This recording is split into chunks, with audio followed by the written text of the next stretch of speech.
Hello and welcome, this is Rooflemonger, and EVO 2018 has now concluded, and what a great tournament it was. It's great every year, but this year, man, I don't know, I feel like it's a little bit extra special. So this was the debut year for Dragon Ball FighterZ, and I watched everything, from pools to finals, and everything was great. Got real sick of the Bardock level 3 by the end of the weekend, I can tell you that. But yeah, still great all around. Watching pools through finals, a lot of great play. You know, saw some cool Ginyus.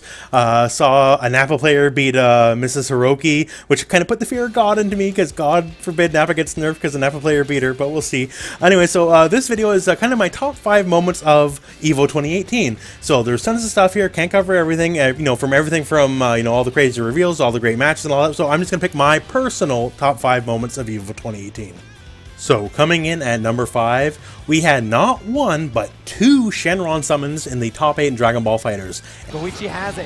He can summon Shenron if he gets a hit. Oh! He's scheming. I want to see it so bad at EVO. Let me see Shenron. He's gonna get Shenron. Oh my goodness! Bring the character back. Bring it back. He's gonna get Shenron. Okay. Oh my goodness! Does he take sparking or does he take the other character? Bring the character back. Bring back. Restore my health. Okay, we take that. We take that. He gets the whole thing. Yes. He is healthy. And that's bananas. Like, when do you realistically see Shenron summoned? I've never even done it yet, to date, in Dragon Ball FighterZ, right? I've had it done against me once, but I've never personally done it. And yet we see 2 of them in top 8? That is crazy. And the crowd sure loved it too, right? It was fantastic. And man, that was some crazy stuff. Can't really say much more than that.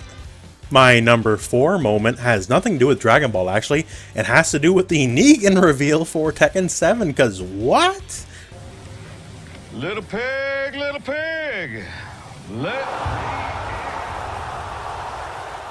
Really? Negan? What? Like, of all the things I could have expected, like, I knew there was going to be another guest character. Like, it is inevitable. Guest characters are the wave of the future of DLC, because it sells. It sells, like... that's really all I can say. But Negan, really?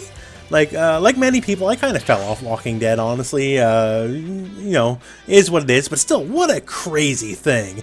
And maybe not so much Negan, but the DLC did its job, because Anna's got announced.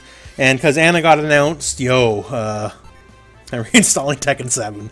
So, good job, Namco. You won me over. You brought back Anna. So here comes Tekken 7 again.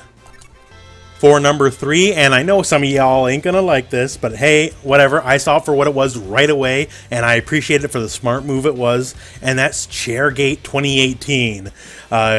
If you watch Grand Finals, and I'm sure you did for Dragon Ball FighterZ, especially if you're the kind of person who watches this kind of channel here, you saw Sonic Fox stall like crazy. Eventually going for the proven and correct rule of being allowed to switch sides. That's a long-standing thing. Just so you know, he didn't invent the rule or nothing like that. But yeah, so what happened there, and why is this such a smart thing, is right before the match and before he does that, he got stomped real bad, like extra bad. Like, he may have blown through Goichi the first time, but when Goichi came back, he freed him up real bad.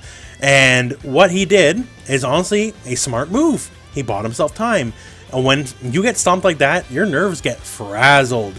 Hitting rematch right after something like that is the worst mistake possible you can possibly make, because you're going in with all that loss of momentum, all that doubting yourself, all that, you know, I can't match up, all that, like, all these negative thoughts in your head, right?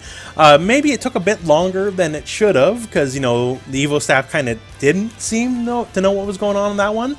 But just even like the tried and true classic tactic of, you lose the match bad, you go to character select, hold over your character, and wait for the time to pick it, right? These are the kind of things you need to do to prevent yourself from getting beat again a second time just because you got frazzled out because of a very poor first game. So even though I know, I watch Twitter, I watch all the comments, right? Like, I know people hated it, right? But for me, I saw that veteran move despite being such a young man, and good on him. And once again, I know you're not gonna like it, let the comments fly on the YouTube channel, but as soon as I saw what was happening, I knew what was going on, and him buying himself time, even though it's not a hype gameplay moment, I looked at that and I said, hey, good on you, what a smart play. Coming in at number 2, I'm going to cheat a bit, but whatever, it's my list. So this is once again not Dragon Ball. This will be Soul Calibur 6, and this is honestly the entirety of the top 8. Now, I could say the whole tournament, but the top 8 was where the really hype stuff was. And yeah, like, I was already going to get the game. I'm already excited for the game. But the stuff I've seen here, all the mechanical changes, the level of play I've seen already from this top 8, it was fantastic, honestly. Like, just seeing like some of the characters change, like this is the best version of Ivy since Soul Calibur 2, not full stop, right? And as a former Ivy player, and I dropped her in 3 onwards when they changed her, I am super stoked for that. And just seeing the mechanical changes, like all this, the install stuff, which is all brand new to the series. Technically, the Soul Charge has previously existed, but not in a form like this, allowing Ivy to get chip on her normals, which is, you know, also kind of a new thing in Soul Calibur, to letting Kellic turn into evil Ryu and going crazy, right? All these changes and all these little new mechanics, all that. This has easily got to be the most competitive Soul Calibur game yet, and my hype basically went from a 9.5 to a 10. Seeing this, and if you haven't watched it, please go find the top 8 for Soul Calibur 6, because there's some great stuff. It is just fantastic stuff. Seeing all the new stuff for Ivy, seeing all the new stuff for Yoshimitsu, Kellic, all that stuff, and more. It's great, and now, like, you know, we recently had Astaroth and Song Mina just announced, so I really want to see what's different from them now. And man, I just want Soul Calibur 6 now. Like, I'm hyped. That's all I can say. And number 1 with a big bullet. Nothing else comes close. No Kami's comeback.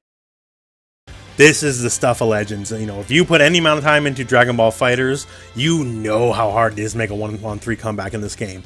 The odds do not favor you. Sparking Blast is certainly no X Factor in Marvel 3, right? It does not necessarily give you the same juice to make your comeback. It certainly doesn't hurt, right? But it doesn't, you know, propel you to that same level. And this is the stuff of legends. And man, made a bit more better yet. And Yipes kind of poo-pooed his chances of making a comeback. And shame on you for doing so, Yipes, because he did make the comeback. And Nerves of Steel, the reactions with that one down heavy, which kind of solidified the match. Man, like I was feeling electric watching that. It's always great to watch a comeback in this game because it is so difficult to do, and to see it on the biggest possible stage with a character, honestly, that is not that good at making comebacks. Like, if this was Cell or something, it would still be impressive, but Cell is a bit more, you know, designed better to make such a big comeback versus Goku Black, who, you know, struggles to even do a low move other than a crouching medium. Yeah, this was fantastic, man. Easily, to me, the best moment of all of EVO 2018. This is something I will remember for quite some time to come. So there you have it. So as always, every year, EVO's always fantastic. And if you didn't get to watch any of these specific moments, or perhaps you didn't get to watch anything, please go out and watch this stuff here. There's VODs everywhere. You won't struggle to find it. And yeah, from all the crazy reveals to all the crazy gameplay, all the great emotional moments, like my boy Cool Kid, he made top 8. That's awesome. You know, he struggled, and he made it. And, you know, with the power of Abigail, a character that kind of honestly struggles against a lot of the better characters, especially in the corner. And I know a lot of you guys don't root for Abigail, but whatever, I do. And this is my channel, so deal with it. But anyways, yeah, I just can't wait for next year. Every year is always so good. I take time off. I make sure I'm here to watch all the streams. It's so great. And yeah, what a great year this was. Man, EVO's really cool. So all that said, this is the end of the video. So if you stuck with me, thank you very much for that. We're in the Dragon Ball lobby right now, so I guess we'll just end off with some Dragon Ball. And thank you very much for watching. If this video found you well, go and play some Dragon Ball.